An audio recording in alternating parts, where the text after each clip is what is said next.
semaine s'est bien passée, que vous avez pu vivre des choses, parfois qui vous ont apporté du positif dans votre vie, que vous avez pu apprendre des choses, je sais pas, plein de choses positives. J'espère, je vous le souhaite. Pour ma part, ça va plutôt pas mal. Je vous retrouve ce soir dans l'épisode 2 du Samedi Papote. Alors, je vais vous le refaire rapidou pour ceux qui n'auraient pas vu l'épisode 1 d'ailleurs. Il s'affiche ici pour ceux qui souhaitent aller le voir également. Le Samedi Papote, c'est quoi? C'est un concept de vidéo où c'est que je vais faire uniquement du chuchotement pendant toute la vidéo, pendant l'entièreté de la vidéo. Et je vais vous parler un peu de moi, un peu de la chaîne, répondre à vos questions, vous faire un top de la semaine sur 2-3 petits sujets, vous verrez. Je vous parle un peu de tout quoi au final, c'est vraiment un petit moment, une fois par semaine que j'ai mis en place pour être un peu plus proche de vous, que vous puissiez connaître un peu plus sur moi, etc. etc. Vous avez l'idée maintenant. Alors, je vais commencer par parler de 2-3 petites choses. Tout d'abord, encore une fois toutes mes excuses pour mercredi. Il n'y a pas eu de vidéo, la SMR à la loupe. Épisode 2 du coup qui est sorti hier, au moment où vous regardez cette vidéo. Aurait dû sortir mercredi. Mais j'ai eu un souci de fichier corrompu. C'est la deuxième fois que ça m'arrive. Et j'ai trouvé pourquoi. Franchement, je savais pas que ça pouvait arriver. En fait, pour vous expliquer très rapidement, quand je tourne mes vidéos, donc, j'enregistre la vidéo avec mon téléphone et le son avec le micro du coup qui est lié au PC. Le PC qui est allumé actuellement, c'est pour ça que vous avez peut-être le petit bruit en fond. J'espère qu'il vous dérange pas d'ailleurs. Mais en gros, la vidéo du coup qui est sur le téléphone, je la transfère ensuite sur le PC pour pouvoir faire le montage après dans mon logiciel de montage. Et en fait, il s'avère que pendant ce transfert, j'avais un câble qui était pas tout jeune. Et en fait, ça faisait des fois ça corrompt, enfin ça corrupted. Je sais pas comment on dit en français. Ça faisait en sorte que la vidéo se faisait corrompre. C'est très bizarre. J'ai l'impression d'être débile, c'est hallucinant. Bref, vous avez l'idée. Et du coup voilà, j'ai changé de câble tout simplement et je n'ai plus ce souci.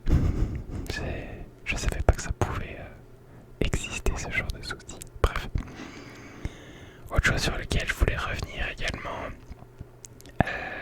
je vous remercie énormément parce que vous êtes de plus en plus nombreux et nombreuses à commenter les vidéos, à me faire des retours, à me dire ce que vous en avez pensé, à me donner les parties de vidéos que vous avez préférées, etc. Et ça, vraiment un énorme merci à ça je sais plus parler, ça y est. Un énorme merci pour ça à vous. Pour 2 raisons. Déjà parce que moi je prends énormément de plaisir à vous lire, à savoir ce que vous aimez, etc. etc. D'ailleurs n'hésitez pas à me faire aussi des retours qui soient négatifs, tant qu'ils sont expliqués dans le respect et dans la bienveillance. Moi j'ai aucun souci avec les retours négatifs. Au contraire, ça aide aussi énormément. Et aussi du coup la deuxième chose évidemment, plus vous êtes à commenter, plus YouTube voit que la vidéo, il y a du trafic dessus, il y a des gens qui viennent, qui partent, etc. Et du coup ça aide les vidéos à avoir plus de reach, donc plus d'audience, à toucher plus de gens tout simplement. Et ça c'est ça m'aide forcément énormément. Et c'est trop bien du coup. Genre juste merci à vous d'être de plus en plus nombreux et nombreuses à laisser des commentaires. Pour ceux qui voudraient laisser des commentaires mais qui n'ont pas forcément envie de lâcher des pavés ou quoi, vous pouvez juste mettre un cœur, un cactus, n'importe quoi dans les commentaires. Ça aide aussi beaucoup. Voilà. Voilà pour... Ah non, je voulais profiter aussi de cette intro blabla pour remercier les membres de la chaîne, donc les gens qui payent tous les mois pour avoir des petits avantages par rapport à ceux qui ne payent pas évidemment. Alors, merci à CDFolk, merci à toi CDFolk pour ton soutien. Merci également à Florence, merci à toi Florence pour ton soutien. Merci à Anaïl, merci à toi Anaïl pour ton soutien. Sujiiki, merci à toi Sujiiki, merci Sujiiki, à toi aussi pour ton soutien. Faut vraiment que j'arrête de taper dans ce micro. Et Christo 149,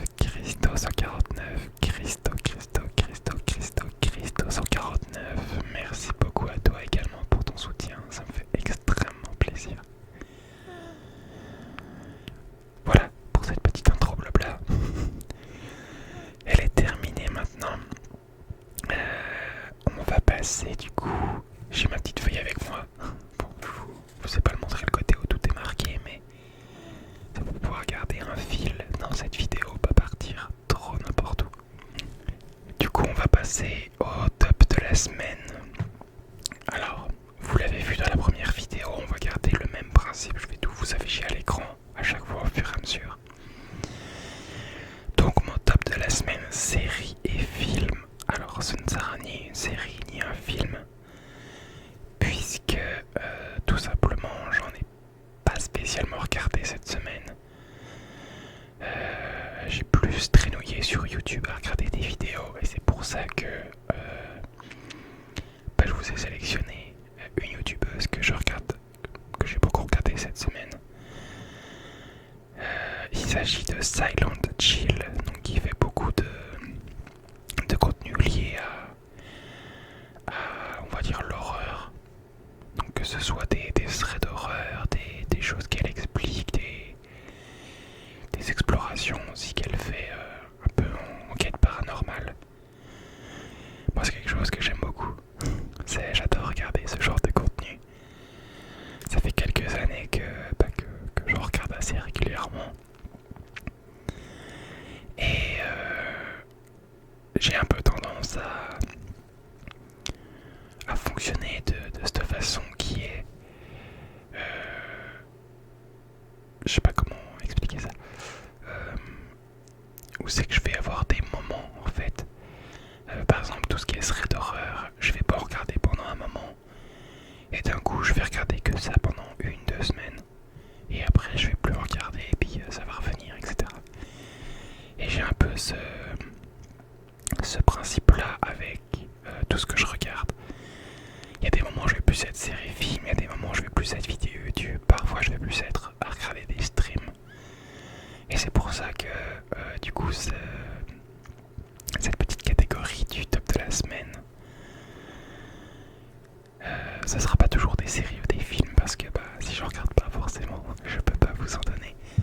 À savoir aussi que dans les séries, les films que je regarde, donc là ça va surtout concerner les séries, je regarde 15 séries à la fois, genre vraiment 15 séries à la fois. Pareil, ça va être un peu au mood. Des fois je vais plus avoir envie de regarder quelque chose qui bouge, parfois quelque chose d'un peu plus long, quelque chose d'un peu plus travaillé, parfois quelque chose d'un peu plus léger, de la science-fiction, du fantastique, de l'action, du romantique, enfin vraiment ça va être des fois selon le mood. Donc parfois une semaine, je vais vous dire, j'ai commencé par exemple la semaine dernière Sleepy Hollow. Je l'ai pas fini, mais j'aurais très bien pu commencer une autre série entre temps et y revenir plus tard. Enfin, vous avez compris l'idée. Je papote beaucoup sur ça, mais j'aime bien que les choses soient bien expliquées, que vous puissiez bien comprendre. Alors, pour la musique de la semaine, c'est quelque chose qui est extrêmement connu. C'est Two Step From Hell. Donc pour ceux qui ne connaissent pas, c'est de la musique épique. Ils ont fait notamment Victory. Super, les noms m'échappent au moment où je dois vous les sortir. Mais la musique que j'ai sélectionnée pour cette semaine, c'est une de celles qui est un tout petit peu moins connue. Elle reste quand même très connue.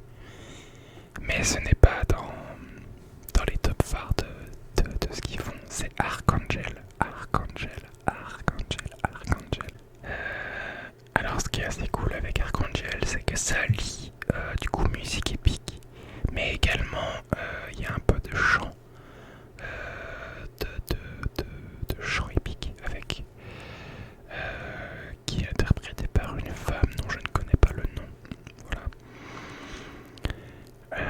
Et moi c'est un duo vraiment que j'adore. Déjà la musique épique, c'est quelque chose que j'adore.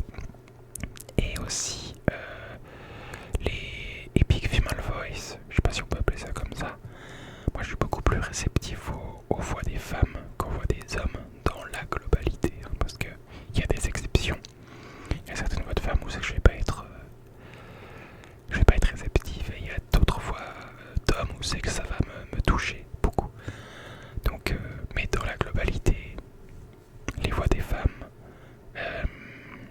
me touchent plus que les voix des hommes. Et donc ce petit combo musique épique assez entraînant,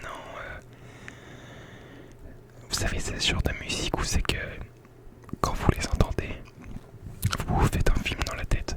Vous êtes en mode ok, là je suis à tel endroit en train de faire ça. Bon, souvent ça va être avec ce genre de musique épique, ça va être je suis dans une bataille, je suis dans une machin. Vous avez l'idée quoi. Donc voilà, Two Step From Hell, Archangel. Maintenant pour l'ASMR artiste de la semaine, donc que j'ai le plus regardé cette semaine. Alors c'est une ASMR artiste qui n'est pas en activité depuis très longtemps, quelques mois je dirais. En tout cas ça fait quelques mois que je la connais. Et il me semble que ça fait quelques mois qu'elle s'est lancée, enfin ça fait pas 10 ans quoi. Il s'agit de Zeda ASMR, Zeda ASMR. Pour ceux qui connaissent pas, allez la voir, allez vous abonner. J'aime beaucoup le travail qu'elle fournit. Elle fait beaucoup de concepts. Alors elle a des concepts, on va dire, assez simples, où c'est que vraiment elle prend 8 objets et elle vous relaxe avec. Moi c'est des vidéos que j'adore personnellement. Mais son petit plus que j'aime beaucoup, et je pense que beaucoup aiment aussi ce genre de concept, c'est qu'elle essaie vraiment de créer des ambiances à ses vidéos, que ce soit au niveau du visuel ou au niveau du son. Elle se donne vraiment la peine de créer des choses uniques dans ses vidéos, et ça je trouve c'est incroyable. Genre les rendus sont vraiment bien. Donc voilà, Zeda ASMR, allez voir, vraiment ça vaut le détour. On va passer à quelques petites stats de la semaine. Alors la semaine dernière, je vous avais parlé donc des vues, des heures et des sabots qu'on avait fait cette semaine. Ça, je vais le garder, je pense, toutes les semaines. Et comme il y a énormément de stats sur une chaîne YouTube, la semaine dernière, je vous avais parlé du pourcentage homme-femme qui regardait les vidéos, des tranches d'âge, etc. C'est pas quelque chose dont je vais vous parler cette semaine. Ça reviendra de temps en temps, mais je vais pas vous mettre les mêmes stats, vu qu'il y a vraiment beaucoup de stats. J'en ai sélectionné d'autres pour cette commencer déjà avec les stats primaires. Donc je vous les affiche comme d'habitude. Donc on a fait un peu moins de vues cette semaine et en même temps c'est normal parce que j'ai pas sorti mes shorts toujours comme il fallait. Et c'est les shorts qui font forcément le plus de vues. Donc on est passé, je crois on était à 5000 vues la semaine dernière. On est à 2900. Ce qui reste ok, hein, clairement. Bon, c'est pas ça qui va faire que je vis de YouTube, hein, mais on reste correct quand même à ce niveau-là. Par contre, on a fait moins de vues, mais ce qui est très cool, c'est qu'au global, du coup, les gens sont plus restés, puisqu'on a fait, je crois, une trentaine d'heures de plus de visionnage. On devait être autour des 100, là on est à 130. Donc moins de vues, mais les gens sont plus restés, et ça c'est cool, et ça se corrèle avec le nombre d'abonnés. Il me semble que la semaine dernière on avait fait un plus 9, là on est sur un plus 18. Donc merci à vous, bienvenue dans la communauté. J'espère que vous y vous plairez. Que vous y vous plairez. Ouais. Des fois chez vous. C'est compliqué des fois de parler. Hein. Du coup voilà, merci énormément à vous, ça me fait toujours si plaisir de voir des nouvelles têtes, de voir des nouvelles personnes sur la chaîne, c'est trop bien. Alors les stats, un petit peu, alors soit rigolotes, soit, moi j'aime bien tout vous montrer. Donc j'aime bien vous montrer des choses qui peuvent aider parfois les créateurs à mieux toucher son audience tout simplement. Et on a du coup ceci qui apparaît à l'écran. Ça nous montre en fait à quelles heures les gens regardent le plus nos vidéos. Et donc ça nous permet de plus adapter les heures où c'est qu'on sort nos vidéos. Alors moi dans mon cas je reste quand même très régulier dans les heures auxquelles je sors ces vidéos pour que ça vous crée un rendez-vous, pour que vous sachiez que tous les jours 20h vidéo, tous les jours 16h short, etc. Mais ça peut permettre de savoir si on est dans le bon ou pas, s'il faut changer l'heure, etc. Vous pouvez le voir d'ailleurs. Alors moi je l'ai pas sous les yeux, je l'ai regardé tout à l'heure, donc je voulais faire un peu de tête. Mais il me semble qu'on voit bien que le vendredi et le samedi, le soir, par rapport au mercredi ou au jeudi, il y a beaucoup moins de personnes qui sont sur les vidéos. Et c'est rigolo, je trouve, de jouer avec les stats comme ça. Alors une autre stat que j'ai envie de vous partager, et moi c'est une stat qui me touche pas trop en fait, parce que donc c'est l'endroit sur lequel vous regardez vos vidéos, si c'est sur téléphone, ordinateur, etc. Je vous l'affiche maintenant. Donc vous êtes 81% à regarder les vidéos sur téléphone, 17,6% à regarder sur ordinateur, 1,4% sur tablette, et il y a 0,3% de gens fous furieux qui mettent ma grosse tête sur une télé. Franchement, ça me fait beaucoup rire. Donc oui, je disais que moi ça me touche pas beaucoup parce que moi je suis dans le 17,6%. Je regarde mes vidéos, je regarde les vidéos ASMR sur ordinateur et je trouve ça ouf, vraiment. La grosse majorité vraiment c'est vous regardez sur téléphone.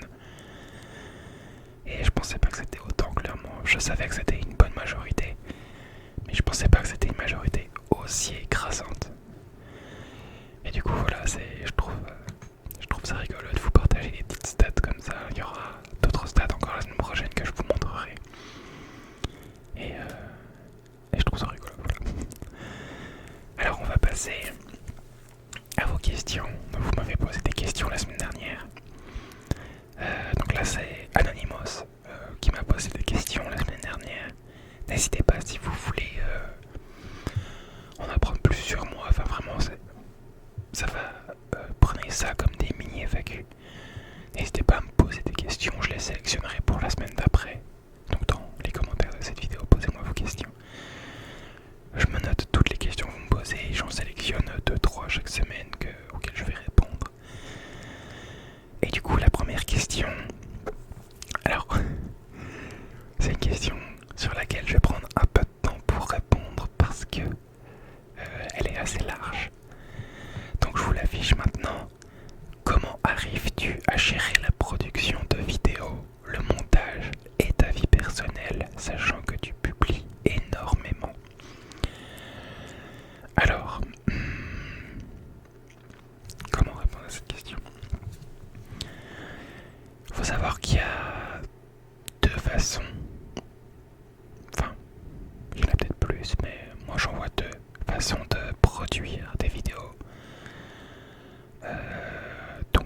c'est insupportable.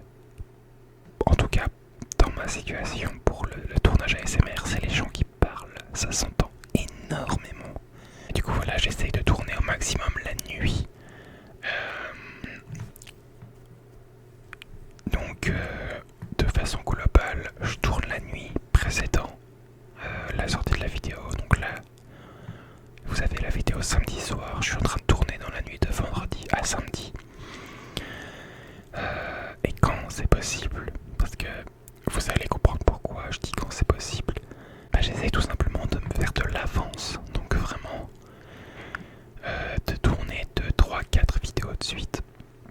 En ce moment, c'est un petit peu plus compliqué. Je vais vous expliquer pourquoi. En fait, moi je mets un point d'honneur à...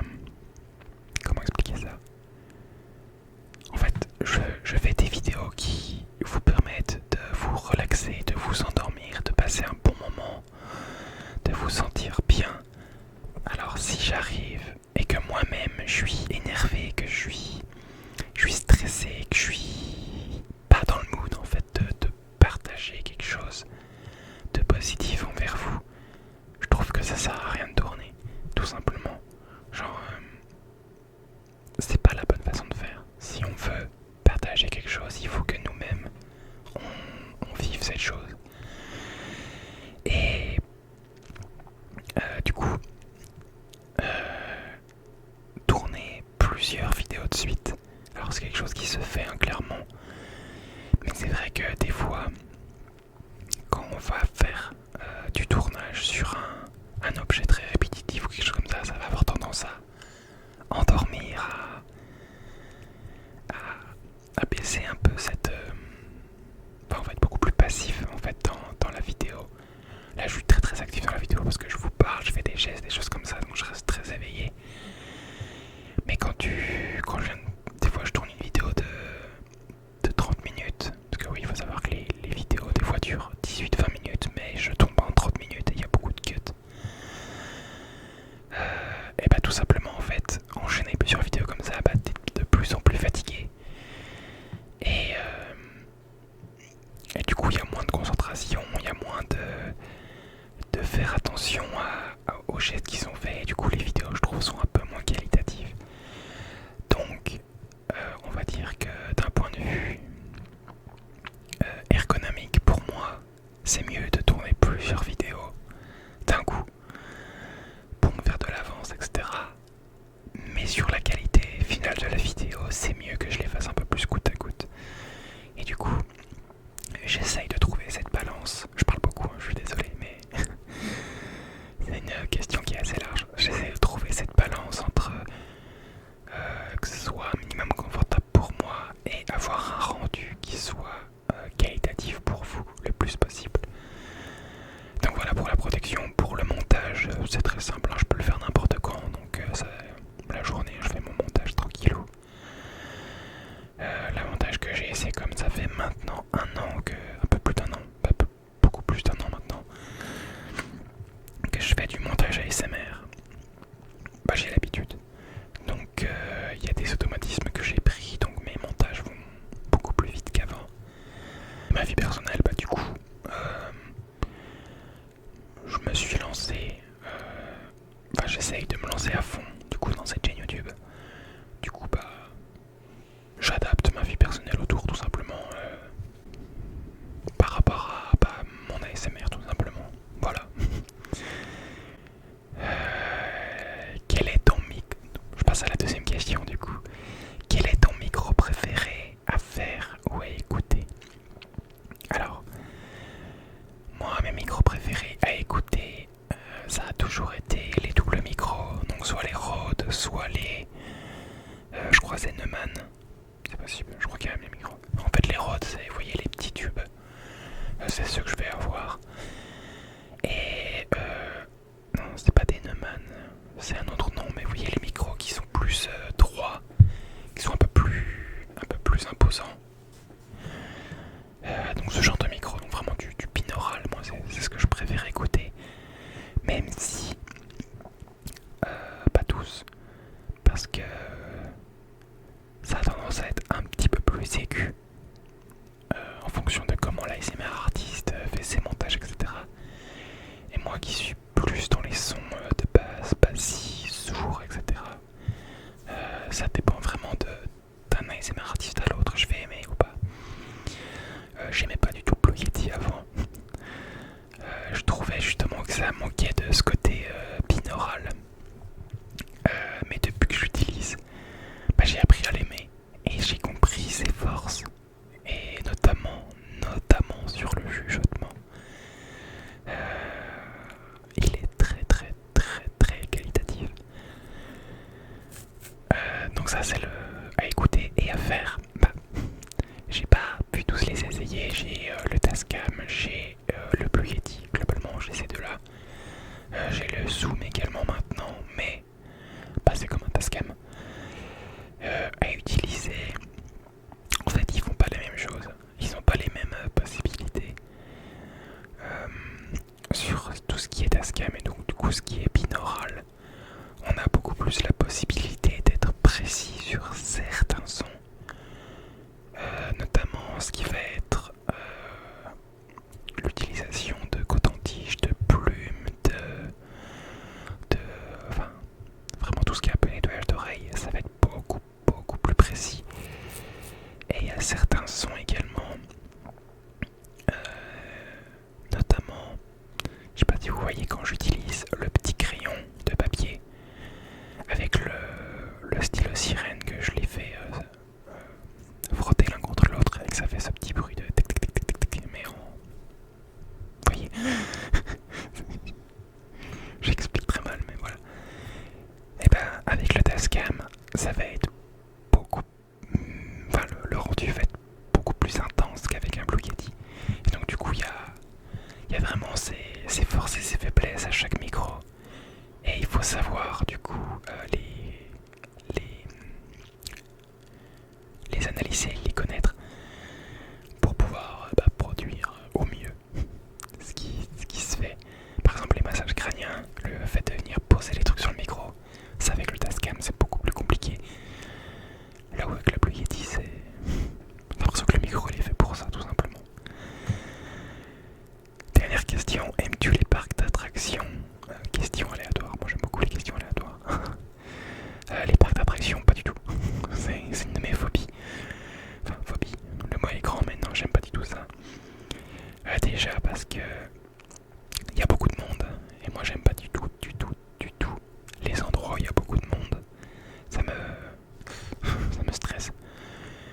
Et j'aime pas du tout les sensations fortes, tout simplement. Donc clairement les parcs d'attractions, c'est pas du tout fait pour moi. Alors j'y allais quand j'étais gamin, mais non, ça fait un bout de temps que je suis pas allé dans des parcs d'attractions. J'aime pas du tout. Donc voilà pour cette vidéo. N'hésitez pas à me mettre des questions en commentaire. N'hésitez pas à me faire des retours, que ce soit positif ou négatif, du moment que c'est fait dans la bienveillance. Moi je vous souhaite une bonne nuit. J'espère que ce samedi